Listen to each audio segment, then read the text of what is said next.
Before we get started, a programming note. There will be no weekly news wrap-up this week.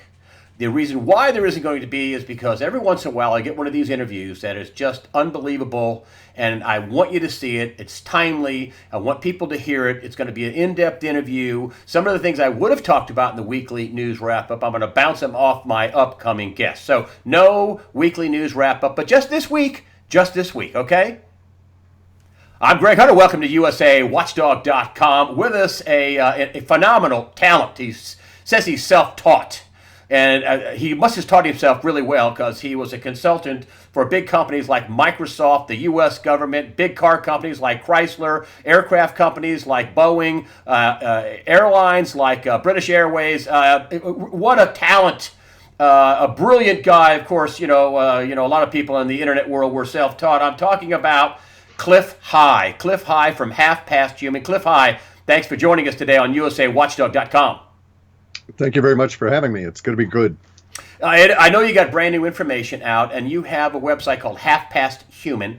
And what you have come up with is a way to send bots and collect millions and millions and millions of pieces of information, so you can figure out what people are thinking and be predictive. Hopefully, I'm getting this right. And you are out with a new set of pieces of information. Is that about what you do? Is that right? Do you want to explain that a little more? Sure. Basically, I do deep data mining the same way that many parts of the federal government and the intelligence agencies do. But in my case, I don't care about the individual data about an individual person. I aggregate it and sort of like skim the cream off the top for my predictive linguistics. And it's been ongoing since 1993 in terms of when I first started doing the software and writing the code for it. I had the first what I call a data run, where I went out and swept in 50 or 60 million data points, and I did that in 1997 and had the very first set of data that led me to a particular kind of a conclusion. Now, bear in mind, when I started this off in the 90s, the economic period and so on, I was attempting to basically gain an edge, if you will, write an algo that would be personal so that I could get an edge over the stock market and make money that way. And then I got sort of derailed when I actually saw the data that came back. Okay, and you can buy these reports, which we'll talk about that at the end of this. You only sell them individually. You don't have a year subscription, so here's my report. You can buy it or you cannot. So we'll talk about this, but one of the things I wanted to bring up, this is one of the things I would have brought up in my weekly news wrap-up. I mean, the dreadful things we're finding out about the hitman, Bob Creamer, about sending people dressed in Donald Duck suits at what he says at the behest of Hillary Clinton, and also John Podesta, the top guy in her campaign, writing a huge memo, dozens of pages, about how to take the polls and alter them to make them look false, and how to make Hillary Clinton look good. I mean, it's unbelievable. Evidently, he'd send this out to ABC, NBC, CBS, all the propaganda media. I'm just going to call them that. They're really not the news media any longer. And in the pre-interview, and this is where I want to start, you said to me, what I keep getting is Trump wins by a landslide, Hillary disappears. Trump wins by a landslide, Hillary disappears. Let's start there. Wait. Okay, well, let's correct that, because in my work here now, I'm a linguist. And the word was not disappeared, is missing. Missing. Okay. Missing. And there's a whole context around that is different. So. Okay. Well, let's go ahead. Okay. So yeah. Trump wins by a landslide. Hillary disappears. What does that mean? What do you think it means? Well, I think that it means exactly that we don't ever get to see Hillary as a candidate. However, there's another alternate interpretation of that. And that is that the data could be saying that she will be 100% unavailable through the rest of the election, which we kind of know is the situation anyway. But that this is all tied up with one other phrase in there, which was, it doesn't matter. Now, that's a very interesting phrase to come up in our data set, because usually there are not descriptors that are at a hard level making a conclusion, and that's what it does not matter is a conclusion about a set of circumstances, of facts, or scenario. And we rarely get straight out conclusions in the data. More often we get the descriptors of the situation. So it is my interpretation at this point that the deep state may be so fixated on their candidate winning that it won't matter that or how the election actually comes out. Now, there's another layer on top of that that's been seen in our recent data. And again, it's the phrase, it doesn't matter. And so from the focus that I originally engineered in 1990s into the data and its economic or fiscal or financial pointedness has still influenced it. So there may be able to say again that the election part does not matter, and in which case, if we take that interpretation, it's talking about the dollar and everything else in the economic system. So the election doesn't save anything, solve anything, or cure anything. And in fact, from our data sets, it would look like perhaps it may be an initiator of things. So you think that what you're saying, despite all these polls, which now have been laid bare. I mean, John Podesta laying out a how-to juke the polls to make Hillary Clinton look good. If you look at the anecdotal evidence, nobody's showing up at her rallies. Nobody's showing up with Tim Kaine. Less people are showing up for Donald Trump than less people are showing up for Barack Obama, the current president, than Donald Trump. And he's saying the whole polls are rigged. So you're saying that this cuts through all the rigging, and it says, "Woo, Donald Trump wins by a landslide." A little bit more than that, because when I first started getting that level of data, bear in mind that these data sets grow over time. We do processing for about 18 or 20 days at the first part of the month, and it's sort of piggybacked on the data from the previous month, at least insofar as the linguistic structures. But when this first started coming up, I figured, well, obviously the structured polls by Reuters et al. Aren't to be believed under any circumstances. So I sort of did my own quick and dirty, and you can do this yourself if you want, and that would be to pop up a window in a browser and go to YouTube and do a search on YouTube that brings back a list of primary speeches by both candidates. And by primary, I mean ones that not Fred Smith's copy of a video he made of Trump, but rather a copy that they took officially of Trump making the speech and released it officially. If you'll take those and just look, you can see that you've got Hillary Clinton on one side with 2,165 views and Trump on the other side with 775,653 views. So this is not anecdotally. This is a very crude level of statistical analysis, but it is nonetheless statistical analysis, and it's very pointed because it is extremely self-selecting. There's not necessarily anyone watching you when you choose to watch something on YouTube. So there's no peer pressure. There's no external person there polling you who you have to interact with in order to get your information across. It's what I call a very naked data set because there's no pressure at an emotional level on people. And you have to understand, too, that when you're in a polling situation, the individual that is actually taking the poll, taking the questions, by the way they ask the questions, can slant things any number of ways. And there's also levels of obligatory acquiescence that people do when they're in the presence of a pollster. In other words, you don't want to, there's this inbuilt, I want to do good kind of a thing, right? You don't want to irritate them. And so you have a tendency to try and meet their expectations. And so what does that naked data set tell you about Donald Trump then? What does the naked data set say? It says basically when you go through and do all that analysis there and in the other video archives, you come up with about a 25-to-1 ratio. 25? You're telling me that so when you say landslide, we're not talking about beaten by 10 or 15 or 20 points. Correct. You're saying that the landslide's going to be 25-to-1 or 20-to-1 or huge, or orders of magnitude big. Correct. But there's always the issue. Remember, it doesn't matter who or how you vote. It's who counts the votes and then who releases the information about it. So I could be 100% accurate, and we may never, ever see it because the structure, the deep state structure, brings it back so that it's neck and neck. That's their goal, actually, on all of these areas where they face a vulnerability from, you've seen it recently in Brexit, where they shift the polls and engineer it to try and get it to be a feather's distance apart. That way, the people that they're intending to cheat are not provoked into any kind of acting out a behavior on that. So you think, oh, well, it's so close. I know I was real for it and everybody I know was for it, but it's always been so close, neck and neck. Obviously, this is the way it was supposed to go. Well, they can't do that sort of thing when you've got huge spreads between their expectations expected ending and what the people actually are thinking. That's what Catherine Austin Fitz, who I had on recently, said. If she gets less than 10% of the vote, and I thought, wow, 10%. You're telling 25-1. I mean, she got Jill Stein. I can't. Here's the other thing I can't, and maybe you can shed some light on this. And this is just me as just a normal guy going, wow, you had over half the electorate, the Democrats, cheated. It's been laid bare by the WikiLeaks. The collusion between the DNC and the Clinton campaign. The Debbie Wasserman Schultz stepped down. I mean, done. Right. They didn't deny it. And so you have over half. Bernie Sanders probably won California and many other states, which they say he didn't. How do you get, and I'm thinking to myself, how do you get those voters to vote for somebody that cheated your candidate? And these are millennials that will go online and will read WikiLeaks and will do online searches. These are the people, precisely the people that Hillary Clinton doesn't even get.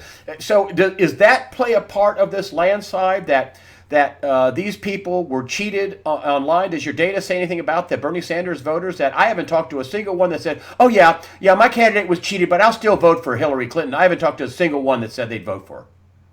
The data set doesn't quite deliver that sort of information. Okay, it's the data that I get is an aggregate at a tens of millions of rows level. And so the kind of information I get skirts around personalities such as that. I get information that it won't matter. The 25-1 spread was, I then go out and calculate. I go and look at the data sets and we get a picture of basically confusion. So here's the thing. Whatever the vote level, if the deep state decides to report it as a Hillary Clinton victory of some number of points, you'll never know. However, the emotional reaction that is forecast by the data sets has a tendency to say that it's going to be very, very, very confusing. This is not going to be a contested kind of a situation like we had with Bush and Gore, where basically two parts of the crime family were sort of fishing around for some extra votes to see if they could pull it across, right? Rather, what the data sets are describing here is a pivotal point, a significant change in the social contract, a ripple-on effect into the financial and economic world, and a continuing source of irritation and questioning that goes on as far as the end of our short-term data. So let me stop and say that in my system there's three types of data. There's immediacy data, which is effective from 3 days out at the time that I get hold of it to the end of the third week. There's short-term data, which is effective from the end of the third week to the end of the third month. And then there's long-term data, which goes from the end of the third month onward. So the most details come in the immediacy data. The closer we get to events, we get more details. This has actually now been confirmed by IARPA. DARPA, the people that invented the internet for the military. They have an analog now called IARPA. DARPA is Defense Agency's Advanced Projects Research Agency. And IARPA is Intelligence Agency's Advanced Research Project Agency. And those guys have just come out recently and announced that they can read immediacy data. Now, I've been doing that since 1997, so I wasn't impressed. But nonetheless, the fact that they're actually going ahead and announcing we can look 7 days into the future on some things tells me, boy, they've struck the immediacy data. They finally have cracked that. And so I know where they're at in their progress towards being very, to sort of mimic our work. But the data sets that we've got here are talking about a level of confusion that is very much Banana Republic style, or something you might find in Mexico. Just in terms of their local politics are very much Banana Republic in the various provinces. And you see this where in Mexico, the woman who was a candidate had 45 students killed, and that crept into a huge, giant scandal over time, affecting many of the Mexican states. But she was the deep state candidate, and so she was slotted in. We've got that kind of a situation showing up in the data now. So it doesn't address the Bernie Sanders people being distressed and voting or not voting. What we get is a linguistic representation of the headlines that will be appearing after a certain set of events or a period of time. So it's kind of like I'm getting a headline of what's going to be happening in the week following the election. And the top dog word is confusion, at least insofar as the people that were voting. I don't think the deep state's going to be confused. And the polls are phony. I mean, I've been saying that I don't believe anything the polls say. Does your research back that up? The polls where she's up 8 points or 10 points or 6 points or whatever, those are phony, correct? Those are false. Those are 100% manufactured at our level of data. Basically, what I do is I send out these bots. They bring back web pages. I don't care so much about email. I get the comments on websites, Facebook, all of this kind of stuff. I never care anything about the individual persons that are posting any of this. We're after specific sets of language in the form of primarily verbs. But and these are plotted in a very aggregated fashion. But because of that, I have aggregated clumps that tell me, oh, okay, in this particular bin in my database, there's 55 million reads that relate to Trump. And in this other one, there's maybe 75 million that relate to Clinton. But the emotional sum for Trump is is this value here, and the emotional sum on that data for Hillary Clinton is this value way down here. And these emotional sums are misleading. All the emotional sum is literally the sum of all the emotional values that are isolated from the various words. I need to stop and say back in 1993 or so, I was given a particular challenge by Microsoft. It led me to do some thinking over the course of 94 and onward that allowed me to invent this thing I called the emotional reduction engine. And what it does is it takes text that you type and it has a numeric quantifier and a qualifier assigned to that word that provides me with a view of that word in its context and how it's being used emotionally. So returning to the subject here, in the bin for Trump, we might get up into 7.2 or so out of a scale of 10, and 10 being positive and minus 10 being negative. And over on Clinton, what we have is maybe it's a 1 or maybe it's a 2, so hovering very close to the neutral or even negative. So I can tell that the entire amount of massive linguistics about Clinton are not all positive. In fact, they're probably more negative than positive. And then if I go in to further look at it, then I can eliminate, and that's what much of my processing is to eliminate stuff that's getting in the way of prescient information. But I'll eliminate all of those officialdom produced words. And then I'm left with just the general internet chatter, social media, etc. And on those, I can see, it went from maybe a 1 or even a -1, and now it's down into -6. So for Hillary Clinton. Talking about Hillary Clinton. Yeah. And when you see these polls out, where you see 12, ABC poll at 12 points, even George Stephanopoulos on the air not believing his own dang poll.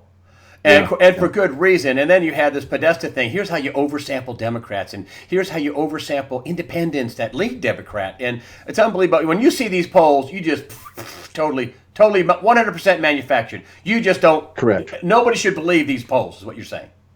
Well, always look at the source, too. I mean, all of these individuals are part of the 6 propaganda outlets that the government uses. So obviously it's propaganda, and they're manufacturing it. So it's, made for a specific agenda propaganda. And as I point out, they need to have it be in everybody's mind conceptually. They're doing mind framing or collective brainwashing, however you want to think about it that way. And what they want everybody to understand that there's very little difference between the candidates, that it's a neck and neck race, and they'll do anything. And as you demonstrate, they're doing everything they can to engineer that perception, just as they had with the Brexit. And in reality, you said, I'm sorry, I want to stop you here because I just got a question I want to get. In reality, with the Hillary Clinton and Donald Trump race, you're saying it's a blowout. It's a mismatch. Correct. The real data, and they know. Do you think they know this? They know it's a mismatch. I would presume that they are very much more connected than I am and should have. In fact, I assume that they know much more than I do about this, so they should be aware of this. And in fact, I think we have some evidence of that, and that is in a circuitous way. There's so much fear language, so much desperation language that's in our data set that is associated with outfits like the Council on Foreign Relations.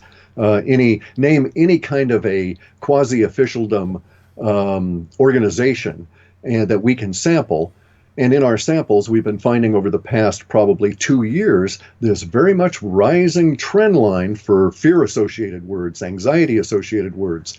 And so it strikes me that they are very desperate to do this kind of engineering, and we're seeing it in their own language as they inadvertently express it when they're not aware that they are. Let's move on to the economy, and that's one of the things that you originally tried to do this for in your Right. programs. And you're saying the computer program, one of the things that you were opining about on a recent video, and I got to tell you, a lot of people say the same things you're doing that I've had on this, just so you know this, and I told you I was going to bring this up, so Yeah. people know this isn't just Clif High. This is John Williams, who says, at least 16 trillion liquid dollar assets reside outside the country. And other big name people are talking about a bond supernova. Hugo Salinas Price, who basically started Electra, the Walmart, I guess you could say, of Mexico, says, we didn't print dollars, we printed bonds, and when these bonds liquidate, there'll be dollars raining down. It'll be hyperinflationary. What say you about the idea that Trump does win, but it doesn't matter because the whole thing melts down on the 9th of November, just like that? I don't know that just like that part, because you're talking about a giant mass. So we're not going to melt this anytime soon. The flames may start on the 9th in a very visible way for everyone. They're going to be dominated that week by our data sets anyway. The forecast is confusion. And the confusion is going to reach into the markets because, well, you can imagine if there is confusion about who is the victor, and even if there is not, the massive confusion affecting the 25-to-1 ratio is going to be manifested. Unlike the confusion that might be manifested if it was a 51-to-49 kind of a victory, right? And so all of that's going to start going on, and the economy, the financial structure under which we live in our data sets takes a terrible hit on the 9th. That part of it is being forecast straight out. And the kind of hit it's going to take is going to affect Forex all the way over through to retail sales. And we've got just a huge spread of things that are occurring from the 9th onward that basically are leading up to the larger mass of problems we face next March in the economic system. So the ball, just to get this going, so the ball gets rolling. We're going to know that we got, Houston, we have a problem on the 9th of November. Now, the space capsule isn't going to blow up then, but we're going to know we have a problem. Just so Walmart, which I thought, not Walmart, I'm sorry, excuse me, Kmart, which I thought was a few months ago, a month ago, 6 weeks ago, came out and said, we're closing, several dozen stores. They couldn't wait till the fourth quarter, the most profitable quarter in retail, to close these stores. And I'm thinking, how bad does it have to be? And are you seeing that this has been a deteriorating economy all the way? And then on the 9th, we take that cliff dive? Is that what you're seeing? It's more like we're in a depression now, and the illusion that everybody's been manufacturing, they just give up the Potemkin Village face of it all on the 9th. And I think it's a real energy issue. If the deep state is confused about how things are going to occur going forward, in other words, they know their candidate lost, but they're still potentially going to try and engineer things, that level of confusion on the deep state part is what's going to draw in the collapse component on the other. And that'll start happening instantly on the 9th, because the deep state is so intimately involved in our predatory cronyism financial structure. And think of the situation just from a regular guy's perspective in London, right? Maybe somebody who owns an apartment and has some money invested. When it looks like the United States is going to go a little bit dingy and be crazy, and you've already been prepped by the official propaganda media to presuppose we will be crazy if Trump wins, because we will be led by a crazy person, well, then your response is going to be to withdraw any potential economic influence, right? You're going to take away your stocks and sell your stocks, this kind of thing. Plus, the bonds are in a very weird situation where we have two kinds of bonds going at the moment. Those that are in a positive state of interest, however minimal, and those that are in a negative state interest, and theoretically, negative interest is like, cold fire. It should not exist. Yeah. Here's another one. Another just idea. I thought about this. Tell me if I'm all wet or not. I don't know. I'm going to ask you because you're the guy that does all the data. I'm really into this. I hope other people are into this too. People have been told Clinton's going to win. All the mainstream media has come out. I mean, Washington Post, New York Times, some type of title. It's over. Some type of idea. Clinton's already got it in the bag. She's won. I heard one of her campaign top people saying, well, she runs the risk of being overconfident. She's not going to be available, to your point. But what happens if we've been told she's going to win? She's up by 10, 12, that she's way ahead. Oh, she's killing it. And then we find out she gets, Jill Stein gets more votes than Hillary Clinton. What happens if on November 9th, in certain states, Gary Johnson gets more votes than Hillary Clinton? What happens then that they're almost setting people up for a crazy time that just like, what? It's so far off. And you're telling me that orders of magnitude, 25-1, Trump's got her beat 25-1 with your data sets. Oh my, let's say you're off by 50%. He's got her by 12-1, 12.5-1. Holy smokes. You can prove it. You can prove it yourself. I know, but so what happens if we get to this thing where everybody thinks, oh, she's got it in the bag, she's won it, then all of a sudden, boom, Trump, gets 300, in electoral college. Well, no, he need not get any of the electoral college because all our data sets are referencing is like the popular public opinion sort of thing. Oh, okay. But you ask me what will happen, and I will put it right back to you because we've already seen what will happen in California. Bernie Sanders had everything going for him, and he lost. Well, he didn't lose. What happened was the propaganda media came out and said Hillary won, and they did it ahead of the game, so everybody sagged off, the emotional energy drained away, and then everybody made that assumption, and they made that assumption a reality. And so we've seen the tactic. They're attempting to engineer it now with the constant redo of the Reuters polls, the ABC polls, etc. And even CNN got caught out. They were after the last debate with their focus group, the 5 versus the 10. Yeah. Oops. Oops. Oh no. Oops, just truth. like lawyers, never ask a question you don't know the answer to when you're propaganda. And so that they plays really along blew with it. but that also plays into your data, which is it's lopsided. I mean, any way you want to cut it, 25-1, 10-1, 12-1, 8-1, 5-1, it's lopsided to Donald Trump.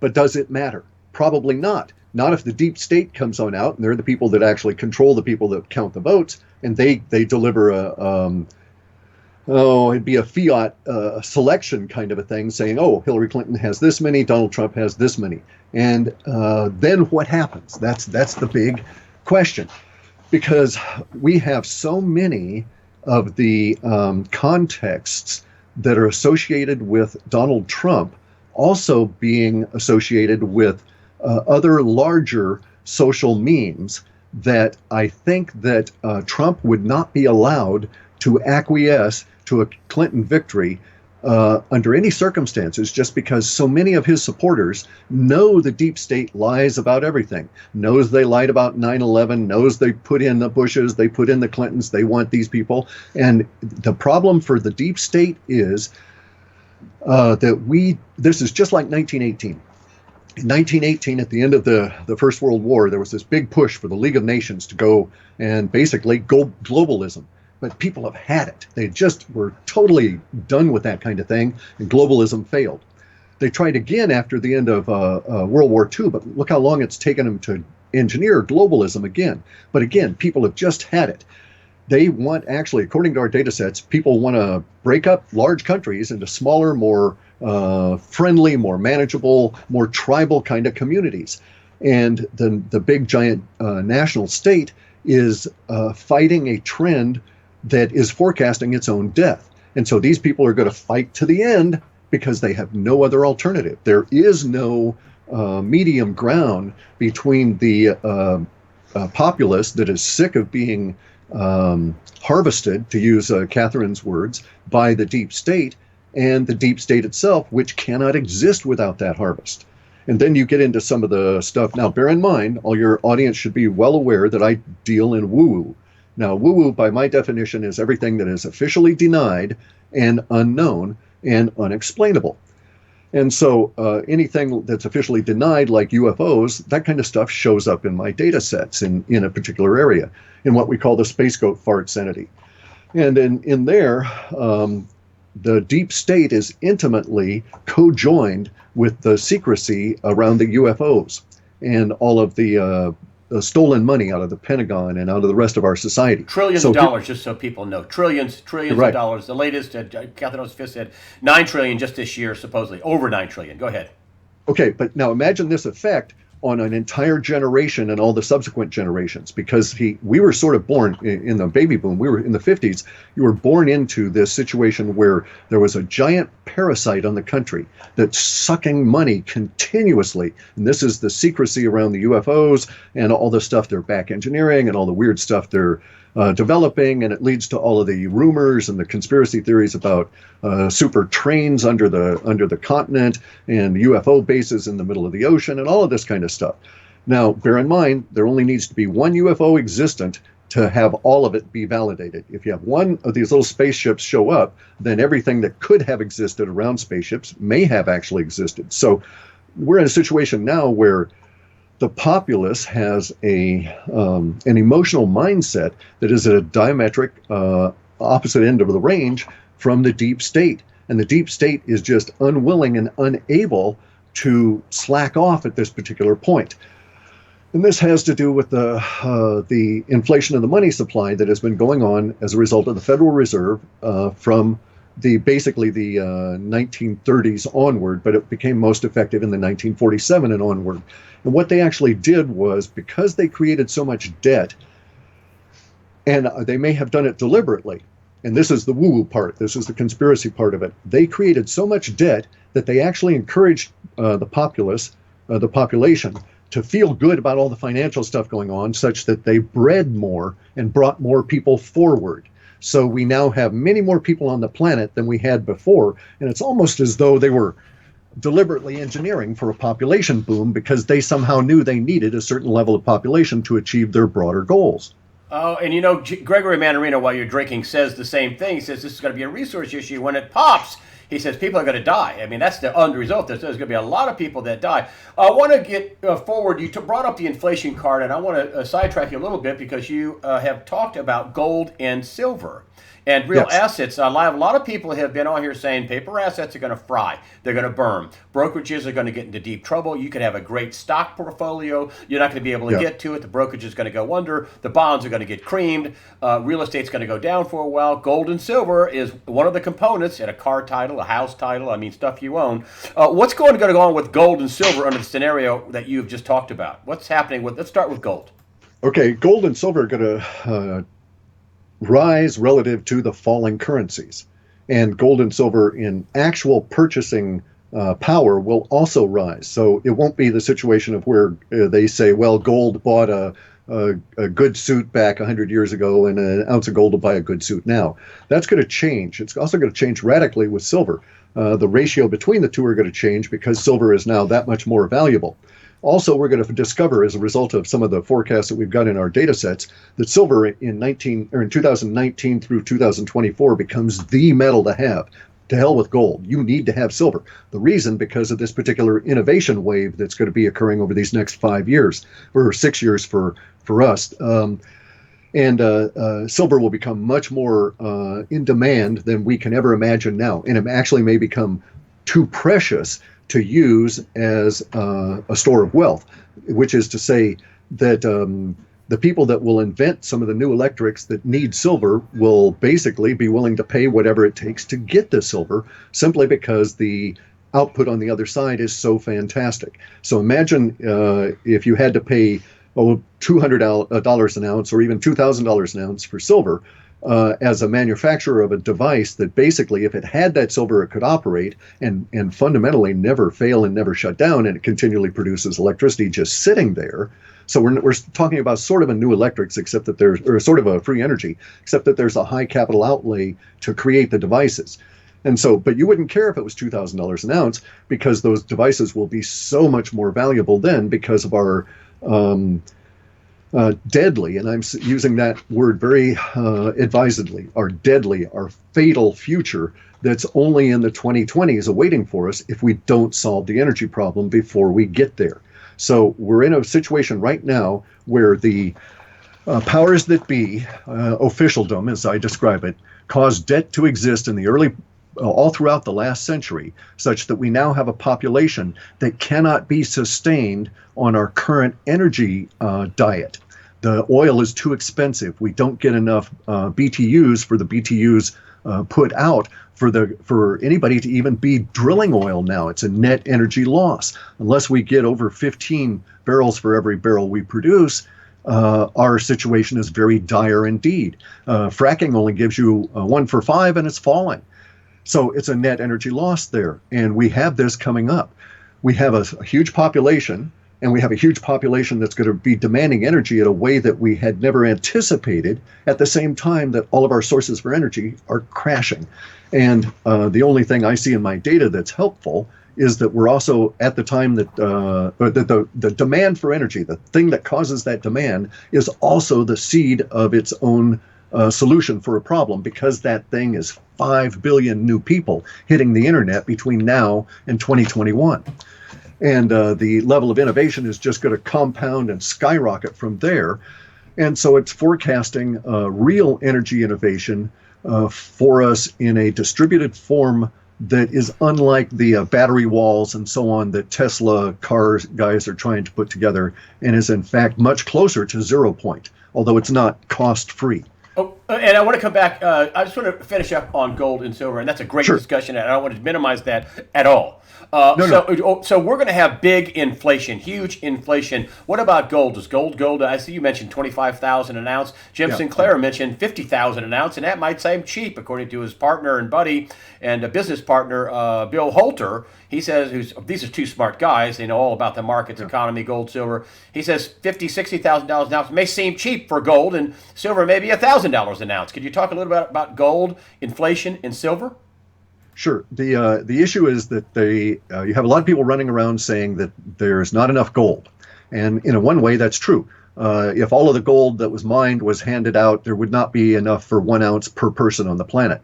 And so if we're going to use it as a medium of exchange, we've got to do something there. It's got to be split up into finer quantities and so on, which means it's more valuable.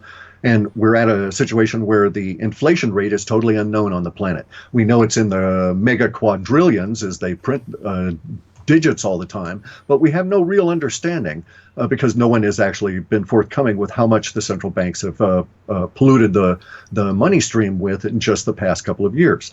It is estimated, though, that you would need gold 125 an ounce if it were to back the SDRs. If that were the case, then wait, 125. Let me get this straight. Gold at 125. 125,000. Oh, 120. You said 125. I thought, whew. Oh, sorry. $125,000 an ounce. Stop. So to back all the SDRs, you need gold at $125,000 an ounce. Is that what I heard you say? That's what I'm saying. The reason that that's the case is because in order to have the velocity of money required to have a growing civilization, you need that level of gold to support the SDRs that they're going to try and fob off on us as the impetus to go ahead and create new activity. From the viewpoint of the officialdom, they really don't care what they offer us. It's very much like the old Soviet Union, where the workers pretended to work and the bosses pretended to pay them. They gave you currency in the old Soviet Union, but you had nothing to buy. We've got sort of the reverse situation here, where they want us to continue to buy, and the powers that be know that gold and silver are very valuable, but if they can keep us all working at this frenetic and frantic pace, working for paper, so much the better, because they can produce as much of the paper as they want. So here's their situation. Our data sets talk about hyperinflation. It talks about hyperinflation as a result of a major deflationary bend in the financial infrastructure that occurs in late November and all through December and into January and February. And then we get an impact on the asset bubbles over February and March, such that by summer, the central banks are pulling each other's hair out in desperation as they're trying to churn up as much digital money as they can, such that we then have a forecast of a Dow indices at 125,000 value. That forecast originally showed up maybe 2 years ago. So the Dow would be 100, not 18,000, whatever it is now. Correct. The Dow would be 125,000. It would go up 5-6 fold. And then what would happen? And gold would be 125,000. Could be. That's what you're saying. What about silver? Silver could be 3,000 an ounce, 10,000 an ounce. I don't know. Yeah, 10,000 is much more likely, but it's going to be a strategic metal. So I don't know that a lot of countries will even allow you to trade the stuff thereafter. We're going to get into a really strange time that will be quite odd, because places like there will be places with no national government that's effective, much as we have in Spain at the moment. In those places, you're going to get free markets opening up and real price discovery. And so, but these will be relatively isolated from the officialdom view of what price discovery is. Bear in mind, you right now think that gold has a particular value, not because that's what the price discovery has told you, but rather that's what the officialdom has told you. In this country, gold has that value because COMEX sets that price.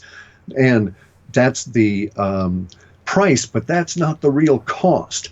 The real cost in this is rippling out and destroying the financial system, because we have no sound money backing anything. And basically, the officialdom, the powers that be, simply want us all to keep believing in the illusion that they've created, and all good things can keep going on and on and on. Do we get to a point where it just crashes, the stock market crashes, before we get that 125,000 Dow? Do we get a 5,000 Dow before it goes back up? I mean, does it crash and then they freak out and start printing money like crazy? Is it a V chart? I don't get any kind of a chart stuff on our data sets. So again, bear in mind, we do this linguistically. And so it's sort of like we get presented with headlines, and that's the best I can do. I can't really, open up an article and drill down in it. Do you get a headline where it says it crashes, and then a headline where it says later on it skyrockets? We get the headline that says it skyrockets. We don't have one that says it crashes, but we do have at that time headlines that say gold goes no offer, and silver is not to be found anywhere. At that same time, we have lots of little tiny headlines all around, which is like for most of 2017, 18, and 19. And these little tiny headlines all around would be discussing like regional situations where, oh, hey, it's just hit the news that this guy just bought a Bentley and he paid the fellow 2 ounces of gold and 10 ounces of silver and bought a brand new Bentley. Another guy, get a headline that, oh, well, here's a fellow that decided that, he wanted to trade some of his silver. And so he traded 9 or 10 ounces of silver and got himself a 75-foot motorboat on a lake in Tennessee. These kind of little tiny data sets form the immediacy and the short-term data. So we get a picture of price discovery breaking out against the wishes of a failing officialdom. And the failing part is quite clear at that stage. We've had this since 1999. All kinds of stuff about the dollar basically being totally rejected, and the political structure fracturing, and problems here. The issue that we have is very complicated, and that is, well, it's so complicated that many people are not even aware of who the players are in an economic collapse of the United States. We have the parasites we have to deal with. Bear in mind, those parasites, as you just said, sucked away $9 trillion here recently. They need that money for something. That is according to the government too. That's not some fantasy number. That's according to the Inspector General or official number. So right. And I think that money actually goes over to a room somewhere, and you open up a door and you set it on a table in there, and there's just only another door in that room, and you shut your door and the other door opens up, and then the what we call the breakaway civilization. Those individuals for the past 60, 70 years that have been part of the secrecy effort and reverse engineering UFOs and stuff, these are the people that need that money desperately, because all their stuff is very expensive because they're inventing it new. And so, everything is a prototype. Prototypes usually don't work. They've got a high run-through rate, a high burn rate that's not productive, and it isn't allowing them to make money, so to speak. And I bet you, I'm actually of the opinion now that they are in a race. The breakaway civilization is in a race to get enough money ahead before the crash happens that they won't suffer as a result of the dollar pollution, the Fed's interaction, and all of this kind of stuff. So our situation is so complicated that you've got the deep state, which is all the civil servants and everybody who's unelected but desperately or is continuously paid by the public purse. And then you've got the hidden part of the deep state, which is the shadow government. And these are the people that are never fired, and they're the ones that really run things. But then under that, you've got the black ops world that's been doing the reverse engineering, that's been sucking money like mad because they're desperate to do it for their yet next generation spaceship, this kind of thing. And so all of these hidden layers have an effect on my back because I'm a taxpayer. And so I've been a taxpayer long enough to have my back bent by trying to support all these parasites. I'm not alone. Our data sets are saying that the vast number of people that are in the Trump camp, whether or not they like him or even if they hate him, they're there because they know that things are unsustainable, untenable anymore, and we're right at that precipice. We're actually at a situation, by the way, where it does not matter about taxes anymore. They don't have to collect a single piece of tax dollar from anybody in the United States because the United States Federal Reserve is going to print so much more money than they would ever get in taxes, and they're giving it right to the government anyway. Why bother to hassle? And that's how we get the big inflation. They're going to print like crazy. Last question, and I don't want to end on a too dire note, but this is pretty dire. You must be getting some type of rumblings of war, carnage, I don't know, call it Armageddon, call it whatever you want. What's your data set saying about upcoming wars? Let's put it as wars with little w, okay? Because there's no World War III stuff here. I don't want to be... Well, that's good. I mean, you don't see a nuclear exchange in your data sets. No, we don't have that. We don't have that showing up. We've got nuclear problems that I can detail that will occur August, September, or October of next year in the southeast as a result of what's going to occur to some rivers. So there's more radiation going to hit the northern hemisphere. There's more radiation to worry about, but it's not going to be nuclear weapons. Our stuff is always maintained. We've always had stuff in the data sets about nuclear war, and that's simply because the military-industrial complex and the propaganda media are continuously putting that out because they want everybody scared of it. If we eliminate the officialdom words from there, there's nothing in our prescient data sets that say that we're heading that way. I don't know for sure that we would get notice because we've just invented this system, and there's the government and intelligence agencies, predictive linguistics, Google, and a couple of the other people that are following behind on my work. But so I'm not in isolation here. But my data has been prescient insofar of stuff really totally unforeseen, meteors and that kind of thing, earthquakes and so on. So I suspect it would show a war if it were going to show up, and I don't have that in the data sets. What I do have, though, is not nuclear war with people dropping bombs and stuff on each other, but a general populace versus elite kind of a war globally, such that at some point in 2018, 2019, things become so dire here within the North America that other countries like Russia and China have to send us aid. But we don't have it as a war. We have it as basically the same kind of language that they had in South Africa at the end of our apartheid. Okay, the same kind of reconciliation language, the same kind of chaos language, all kinds of confusion because there is no stable matrix anymore. The propaganda media die, and things just totally bust out. You're telling me that the propaganda media dies, the MSM dies? Because I think they're never going to recover from what they're doing in this election. They are never, and all the stuff has been laid bare with Project Veritas. He's a great guy by sticking his neck out, and all the WikiLeaks and Julian Assange. They've been laid bare. They are propaganda. They're not the news media. They're committing fraud on shareholders and fraud on the public. You're saying that the mainstream media, the legacy media, will die. Correct, and it's very easy to understand, especially within our data sets. If we get the major economic problem on the 9th, starting then, the media exists like all the other corrupt elements within our system because of the ability to float so much money that all these bribes and everything can be taken off without us totally dying. Well, we've been sucked dry by the parasites, so we're at that limit. We can't have that happen anymore. As the economic stuff goes down, there's a bunch of pile-on effects. So all the poor people that are going to pass early because they can't get their medicine and so forth, there you go, right? That group at that point is primarily the mainstream media audience now. Okay, I see. You got So there's all these no, but it's going. So there's all these other things that compound in there. Not only does the mainstream media, the propaganda media, get a big hit in the economics as the dollar starts plunging, and because they don't have gold, they're not like the CEO of Overstock. Smart guy. Yeah, hey man, that He guy's made out to be a kook. He'll be proven not to be such a kook. You got it. And let me tell you, the people that were involved with Bitcoin, they're going to turn out to be just giant geniuses, because we must have a method for currency exchange. In the previous depression in the 30s, some counties in Missouri, Illinois, and Ohio did not have enough actual currency to change a $5 bill in the whole county. And so those counties, for a number of, in some cases, a decade, ran on script that was local script. Well, now we don't have to bother with that because we've got Bitcoin.